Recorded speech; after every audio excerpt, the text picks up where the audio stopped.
In this video, I'm going to show you how to get 1.3 million eddies in an hour. Subscribe to the Linus Wilson channel. We give you the secrets to crush Cyberpunk 2077. And then I'm going to show you how to turn that 1.3 million into 10 million in 20 minutes. Stay tuned all the way to the end so you can get this game-crushing Gary the Prophet glitch. Okay, so it's patch 1.6.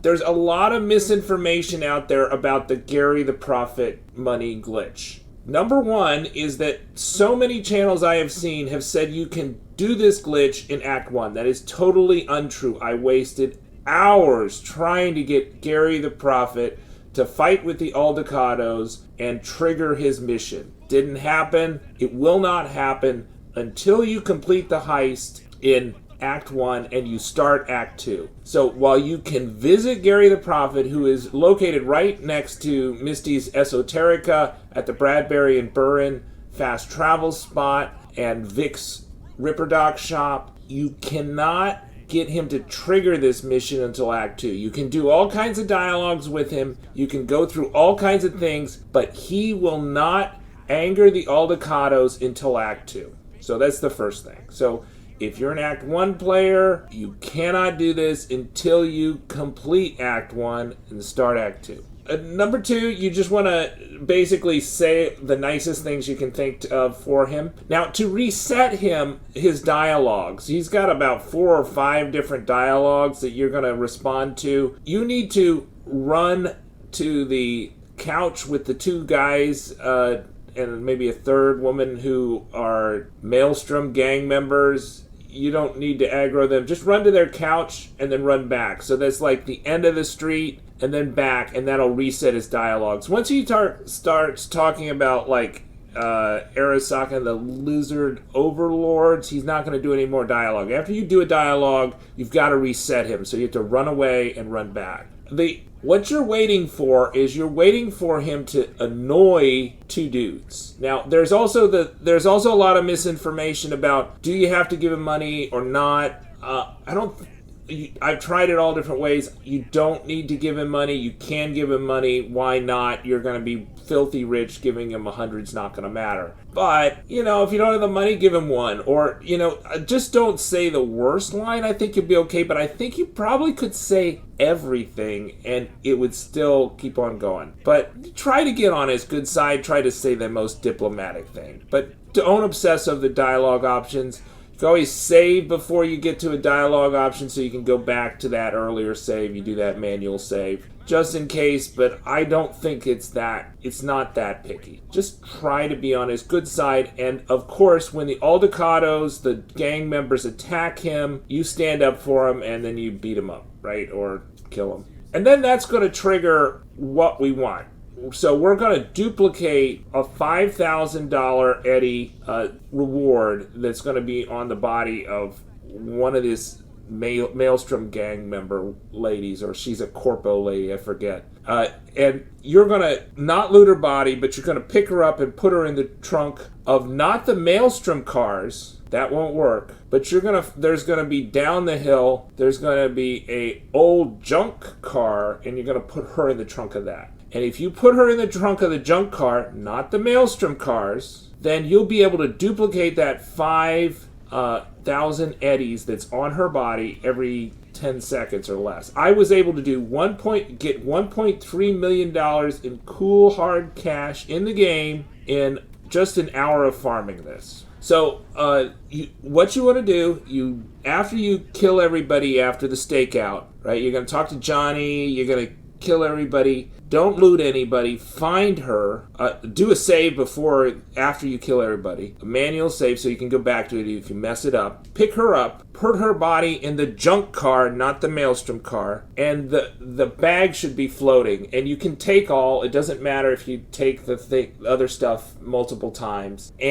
Or you can just take the eurodollars, the 5,000 eurodollars. And you just keep on doing that. And in an hour's time of doing that, get a good podcast on, get a good movie on, or whatever while you're doing that, and you'll have over 1 million eddies. You might, if you're faster than me, it'll be like 2. So you need to run down to the fence you can actually get short of the fence where the speed bump is. You can actually be short of the speed bump. You just have to be past the puddles.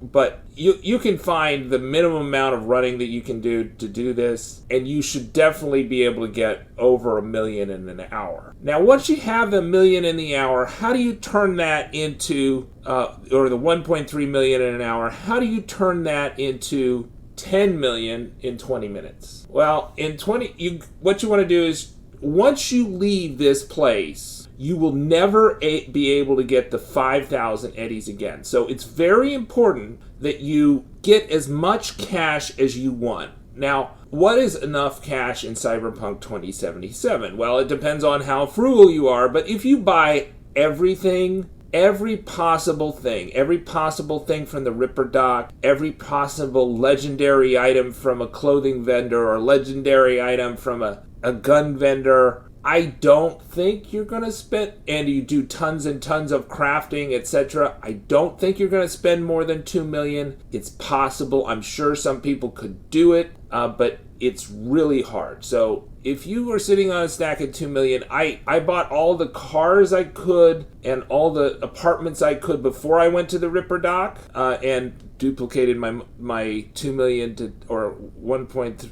I had 2 million cash, but you can duplicate your 1.3 to 10 million no problem at a Ripperdoc in a half hour. But it only cost me like 250,000 to buy all the apartments and cars. But there's some more cars that I just haven't been offered yet because I'm early in Act 2. But I bought the Erendite, which is 140,000 eddies. So I mean, there's a lot of stuff you can buy. Definitely 1 million will buy all the cars and all the apartments. And then everything else is less expensive. All right, so you go to the Ripperdoc.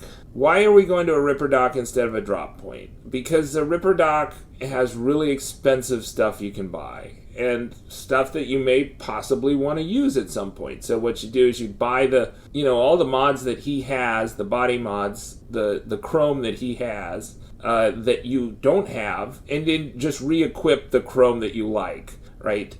But that should probably get to 500,000. We're going to Doc Haywood, or Doc Ryder in Haywood, near the pumping station, because he's in one of the higher level areas, so he's got more expensive stuff. But you could go to any Ripperdoc you want to do this, and then so now he's got like over 500,000. He's got 700,000. Then you're going to want to do the duplication glitch in reverse. And I'm not going to go through the whole duplication glitch here, and if you don't know how to do the duplication glitch that's working with 1.6, go watch my video. The link will be in the description. I'll put it in a pinned comment. So the normal way if you're trying to get money out of the vendor, then you're going to duplicate while selling. If you're trying to give money to the vendor, you're going to duplicate while buying, right? So you want to get him to have all your money. So I start out with 1.8 million. He gets like 1.7 million of my money using the duplication glitch in reverse. And then I'm going to start selling him, do the duplication glitch while selling. So for PlayStation, you select all the items you have of a stack, choose your biggest stack, and then -1, hit X square, hold down the X, keep it hold down, and then hit square again to sell, and you get to sell it twice. And so while the Gary glitch, right, the body in the trunk glitch is an additive duplication. The duplication with vendors glitch is multiplicative. It's actually a power, right? It's basically 2 to the power of how many times you do it. And so that's going to be much more fast once you have a big amount of money. And so the idea is that you want to have stacks that are worth millions of eddies, but you're not going to get actual cash. You're not going to get any more cash than the vendor started out with. But you could sell off these huge multi-million-dollar stacks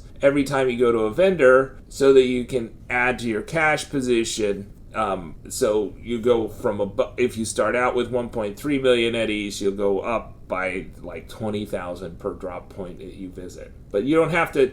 You just go to the vendor and pay for stuff with the huge multi-million-dollar stacks, and you got multiple of them. So I made like multi-million-dollar stacks of max stocks, multi-million-dollar stacks of ram jolt and stamina booster and health packs. The thing is that every time you make one of these multi-million-dollar stacks by selling to the vendor and duplicating after you've given the vendor all your money, you want to exit the menu, and it should do an auto save for you. If it doesn't do an auto save, then do a manual save of it, because it gets a little glitchy. So at some points I have found that the multi-million-dollar stacks have completely disappeared. And so whatever that item is, you're going to have to find that again. And so you want to go back to an earlier save if that happens, right? And so if you've duplicated several multi-million-dollar stacks, you want to make sure you have a save so you don't have to go back to the very beginning of your transactions with the Ripperdoc.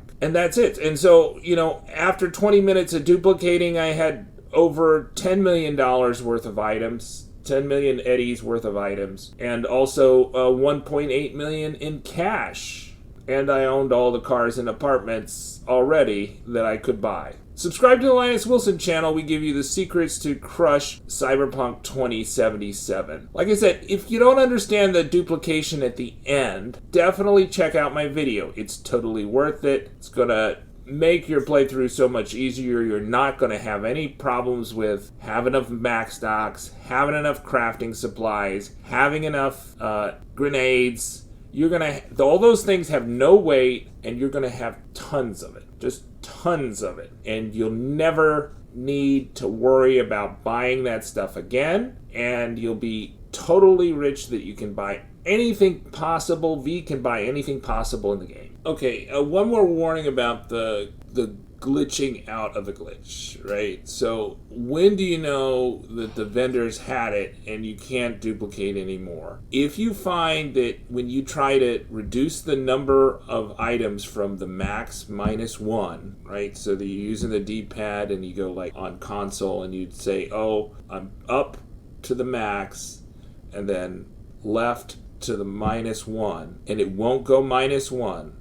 Or if you go half and the numbers start running, that item's glitched out. You can't duplicate it anymore. Just back out, be happy with the massive amounts of that item that you have, and duplicate something else, but also do a save before you lose something. Because then you're in the danger zone where you're going to lose that big stack of the item that's glitching out, and then you'll have to go back to an earlier save. Final warning is, when you give a vendor millions, make sure you take those millions away from that vendor before you skip time. So never leave the vendor with the millions. They should have less than 20,000 left before you leave them. You can always do that. Just don't ever give up the cash, because cash is so hard to accumulate, and that's why the Gary the Prophet glitch is valuable, even with the duplication glitch. So in terms of convenience, 1.8 million in eddies is more valuable than 2 million in ashtrays.